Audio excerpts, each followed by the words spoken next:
OFW ka. Pangarap mo, 1 million savings. Sound simple, di ba? Pero hold up. Alam mo ba na kailangan mo mag-ipon ng almost 28,000 every month para maabot yan in just 3 years? Most OFWs don't talk about this because the numbers are brutal. Sa video na to, ibubukas natin ang totoong math. Salaries versus expenses. Ang stress ng remittance at bakit kahit disciplined ka, pwede ka pa ring ma-overwhelmed. Imagine this, nagkakape ka sa terrace ng iyong apartment sa Dubai. Naka-laptop ka, binibilang ang expenses at nag-iisip, paano ko maiipon ito nang hindi na uubos lahat ng kita ko? Kung nakaka-relate ka, this video is for you. At sa bawat segment, magbibigay ako ng tips kung paano gawing realistic ang dream na ito at paano magsimula kahit maliit lang ang kaya mong ipunin ngayon.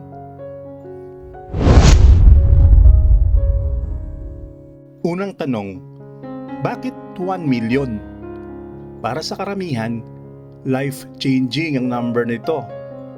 Para magkaroon ng bahay, emergency fund, o pang future sa pamilya. Pero reality check, hindi lahat ng OFW kumikita ng 50,000 per month. Marami sa atin nasa 20,000 to 35,000 range. Paano mo maiipon ang ganong kalaking halaga kung halos lahat ng kita mo mapupunta sa renta, pagkain, bills at pang-araw-araw na pangangailangan? Case study 1. Si Maria, OFW sa Saudi Arabia, kumikita ng 28,000 per month. Mga expenses niya, rental 8,000, pagkain 6,000, bills 4,000, transport at internet 2,000. Ang matitira, 8,000. Kung kailangan niya ng 27,778 ipon per month, kulang siya ng almost 20,000. Case study number 2. Si Juan, OFW sa Dubai, kumikita ng 35,000 per month. Mga gastos niya, rental 10,000, pagkain at groceries 8,000, bills at communications 4,000, remittance fees 2,000. Ang matitira 11,000. Still kulang, pero may breathing room for smaller savings goals. Dito makikita mo, dream is possible sa papel. Pero real life expenses ang mabilis pumigil.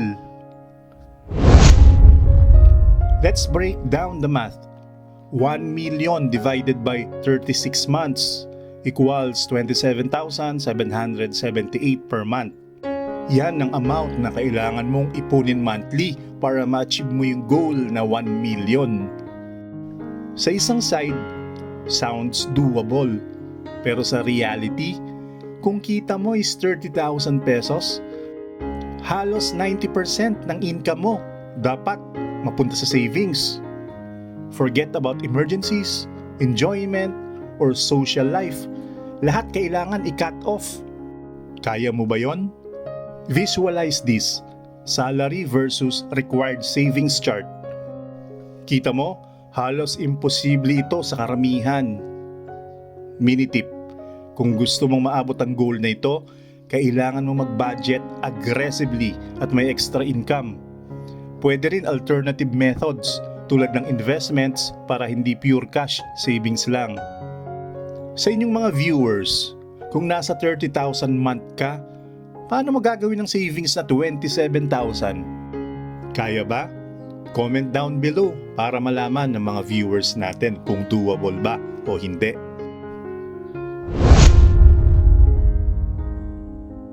Marami ding mga hidden expenses tulad ng mga sumusunod.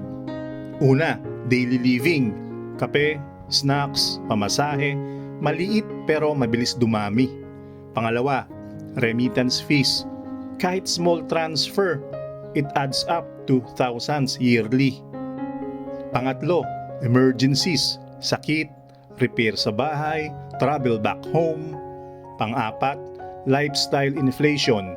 Kapag tumataas ang income, tumataas din ang gastos. Example, si Ana, OFW sa Qatar. Nagtaas ng salary from 25,000 to 35,000.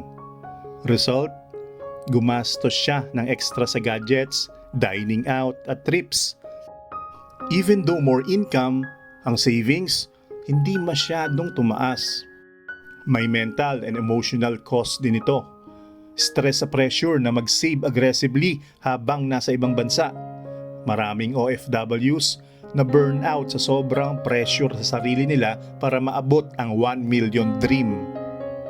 Tip: plan for emergency fund at small luxuries para sustainable ang savings journey mo.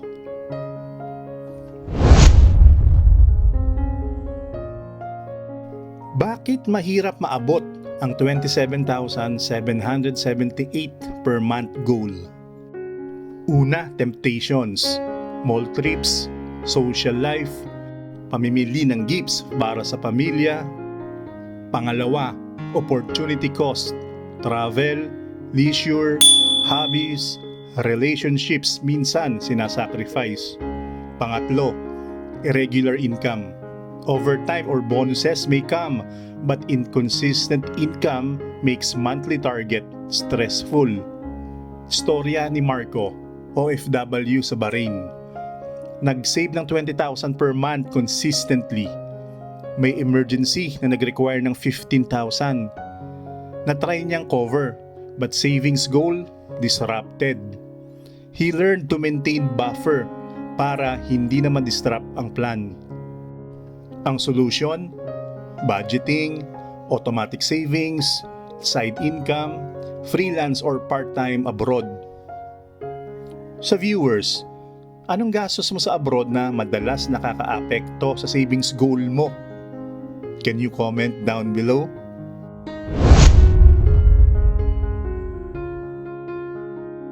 Good news!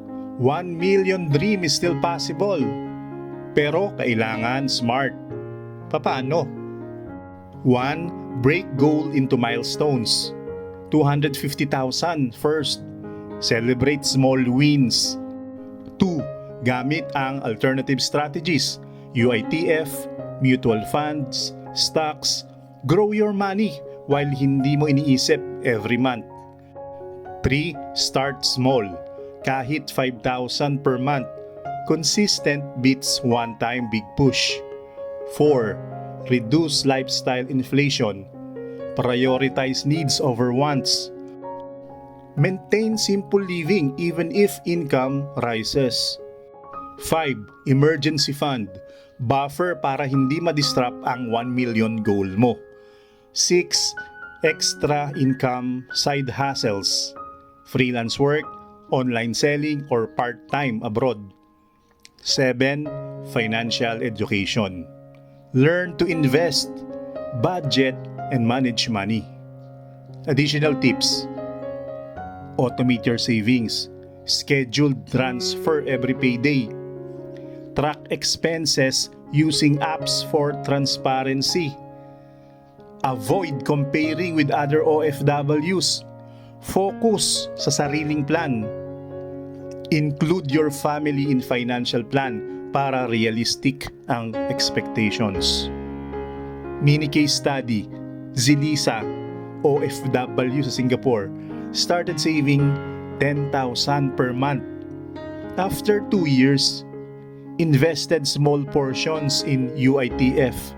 Result, her 10,000 monthly became 12,000 per month, equivalent through growth. Over time, yung compound interest, yun ang tumulong sa kanya para ma-reach yung 1 million faster.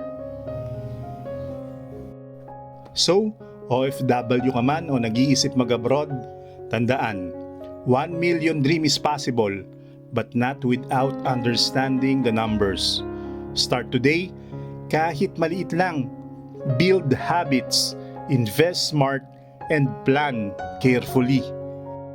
Bawat piso may kwento at may future. Don't chase dream blindly.